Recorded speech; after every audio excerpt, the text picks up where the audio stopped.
ఆ, జస్టిస్ వర్మ ఇంటి ప్రాంగణంలో నోట్ల కట్టలు నిజమే. కనీసం 10 మంది ప్రత్యక్ష సాక్షులు చెప్పారు. జడ్జి ఇంట్లో ఎవరో నోట్ల కట్టలు పెట్టడం అసాధ్యం. జస్టిస్ వర్మ అవినీతి నిజమేనని రుజువైంది. 64 పేజీల నివేదికలో త్రిసభ్య కమిటీ వెల్లడి. దండం పెడితే ఇక ఎవరిని నమ్మాలే? అందుకనే తల్లిని పిల్లల మే కాలం కాదు అని అంటుంటారు పెద్దలు. ఇక చూడు, రంగులేని బట్టమాట సాగదు, న్యాయం చెప్పే గొంతు మూగబోయింది. న్యాయం చెప్పే గొంతు మూగబాయ అంటే న్యాయం చెప్పే గొంతే ఇక గీ పని చేసింది. జస్టిస్ యశ్వంత్ వర్మ ఇంటి ప్రాంగణంలోని స్టోర్ రూమ్లో పెద్ద మొత్తంలో నోట్ల కట్టలు ఉన్నది నిజమేనని సుప్రీంకోర్టు ప్రధాన న్యాయమూర్తి నియమించిన త్రిసభ్య కమిటీ తేల్చింది. కాలిన నోట్ల కట్టలు దొరికిన ఆ స్టోర్ రూమ్ జస్టిస్ వర్మ ఆయన కుటుంబ సభ్యుల పరోక్ష ప్రత్యక్ష పర్యవేక్షణలోనే ఉండేదని, అనుమతి లేకుండా ఆ గదిలోకి బయటి వ్యక్తులు రావడానికి అవకాశం లేదని స్పష్టం చేసింది. ఈ ఏడాది మార్చి 14న రాత్రి ప్రమాదం జరిగితే 15వ తేదీ తెల్లవారుజామున ఆ గదిలోంచి సగం కాలిన నోట్లను తొలగించారనడానికి ఆధారాలున్నాయని పేర్కొంది. మంటలు ఆర్పే వారికి ఆ రోజు కనిపించినవి చిన్న నోట్లు కావని, ఆ సొమ్ము చిన్న మొత్తం కాదని, జస్టిస్ వర్మ లేదా ఆయన కుటుంబ సభ్యుల ప్రత్యక్ష పరోక్ష అంగీకారం లేకుండా ఆ గదిలో ఎవరు పెట్టలేరని తెలిపింది. ఆయన్ను విధుల నుంచి తొలగించడానికి అవసరమైన అన్ని ఆధారాలు ఉన్నాయని పేర్కొంది. ప్రస్తుతం అలహాబాదు హైకోర్టు జడ్జిగా విధులు నిర్వహిస్తున్న జస్టిస్ యశ్వంత్ వర్మ ఢిల్లీ హైకోర్టు న్యాయమూర్తిగా ఉన్న సమయంలో ఈ ఏడాది మార్చి 14న ఆయన నివాస ప్రాంగణంలోని ఒక స్టోర్ రూములో అగ్ని ప్రమాదం జరిగిన సంగతి తెలిసింది.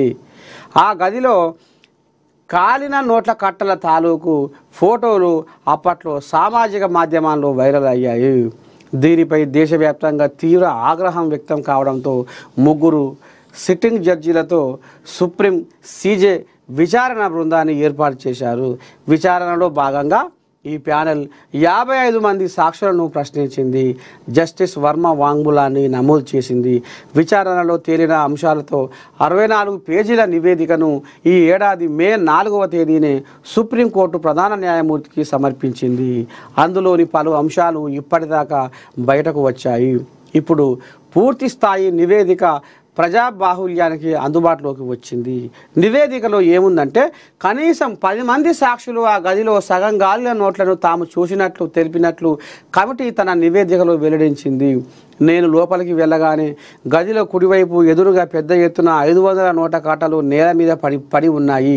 అంత పెద్ద ఎత్తున నోట్ల కట్టలు నేలపై పడి ఉండడం చూసి తీవ్ర దిగ్భ్రాంతికి గురయ్యాను. అలా చూడడం నా జీవితంలోనే అదే మొదటిసారి అని ఒక సాక్షి చెప్పిన వివరాలను నివేదికలో పొందుపరిచింది. ప్రమాద స్థలిని శుభ్రం చేయడం, ఆధారాలను ధ్వంసం చేయడంలో జస్టిస్ వర్మ వ్యక్తిగత కార్యదర్శి రాజేందర్ సింగ్ కార్కి, ఆయన కుమార్తె దియా వర్మ పాత్రపైన త్రిసభ్య కమిటీ విచారణ జరిపింది. గదిలో ఉన్న కరెన్సీ నోట్ల గురించి రిపోర్టులో రాయొద్దని రాజేందర్ సింగ్ కార్కి తమతో చెప్పినట్లు మంటలు ఆర్పడానికి వెళ్లిన అగ్నిమాపక శాఖ సిబ్బంది త్రిసభ్య కమిటీకి వెల్లడించారు. ఒకవేళ ఇది తనపై పన్నిన కుట్రగా జస్టిస్ వర్మ భావించి ఉంటే ఆయన వెంటనే పోలీసులను సంప్రదించి ఫిర్యాదు ఎందుకు చేయలేదని ఢిల్లీ హైకోర్టు సీజేఐ దృష్టికి కానీ ఎందుకు తేలేదని ప్రశ్నించింది. 5 సెక్యూరిటీ గార్డులు నిరంతరం కాపలా కాసే సిట్టింగ్ జడ్జి ఇంటి ప్రాంగణంలోని స్టోర్ రూమ్లో ఎవరో వచ్చి నోట్ల కట్టలు పెట్టడం అసాధ్యమని స్పష్టం చేసింది. మొత్తానికి దొంగతనం బయటపడింది. ఆయన ఇంటి చుట్టూ తేనెటీగల లెక్క బుయ్య తిరిగే తేనెటీగల లెక్క కాపలా కాసే మరి గంతమంది 5-6 మంది సెక్యూరిటీ ఉన్నాక అది నాకు సంబంధం లేదు, ఎవరో తెచ్చిపెట్టిరేమో నన్ను బదనాం చేస్తాను కంటే ఎట్లా నమ్ముతారు? ఆఖరికొసరకల్లా ఇవాళ జస్టిస్ వర్మ ఇంటి వద్ద నోట్ల కట్టలు నిజమే, ఆయన అక్రమంగా సంపాదించుకున్నవి, ఆయన అడ్డదారిన పోయినాయి, న్యాయాన్ని తొక్కేసిండు, ధర్మాన్ని దారి తప్పించిండు, సత్యాన్ని సమాధి చేసిండు. ఇవాళ అధర్మాన్ని ఇవాళ నెత్తికెక్కించుకొని ఇవాళ ఈ రకంగా ఇవాళ యావత్ దేశ ప్రజల ముందు ఒక జడ్జి తలదించుకోవలసిన పరిస్థితి వచ్చింది. అంటే నిజం నిప్పు లాంటిది, పాపం ఎప్పటికైనా పాకానికి వచ్చి పంట పంతది, ఎప్పటికైనా అది బయటపడాల్సిందే. తప్పు చేసినోడు ఏదో ఒకరోజు బయటపడాల్సిందే, దొంగతనం చేసినోడు ఏదో ఒకరోజు బయటపడాల్సిందే. కర్మ ఎవరిని వదిలిపెట్టదు అన్నట్టు కర్మ ఎవరిని కూడా వదిలిపెట్టదు. మనం చేసుకున్న కర్మ మనం ఎప్పటికైనా అది మనల్ని నీడలాగా మనం వెంటాడుతుంది.